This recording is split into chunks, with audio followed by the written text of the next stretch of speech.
দেখতে পাচ্ছ বন্ধুরা, এখন আমরা স্টেশনে হয়েছি ওর পিপির সাথে। কারণ ওনার কদিন ধরে খুব শরীরটা খারাপ, সর্দি ও কাশি হচ্ছিল প্রচণ্ড হারে। ওই জন্য আমরা ট্রেনে করে চলে যাবো ডায়মন্ডে। ট্রেনে উঠে দেখলাম ট্রেনে প্রচণ্ড ভিড়, ওর পিপি ও ছিল তার সাথে।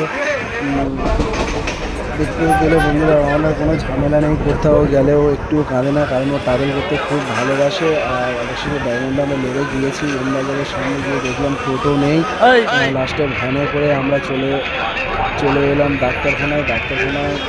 এসে অনেকক্ষণ দাঁড়িয়ে থাকলাম। লাস্টে যে দেখতে পেলাম আন্টিটা বসে আছে, আন্টিটাকে বললাম যে ওর নামটা লেখানোর কথা। আন্টিটা বললো না, নাম লেখানো হবে না, আর হবে না। অনেকটা রিকোয়েস্ট করার পরে আন্টিটা বলে বসো, আমরা লাস্টে দেখছি ডাক্তার দেখানো যাবে কি না। অনেকক্ষণ ধরে বসে আছি। এবারে অনেক মা ওনাকে হাওয়া দিচ্ছে, কারণ অনেক একটু গরমও সহ্য করতে পারি না। লাস্টে অনার মায়ের সাথে গল্প করছে কত সুন্দরভাবে।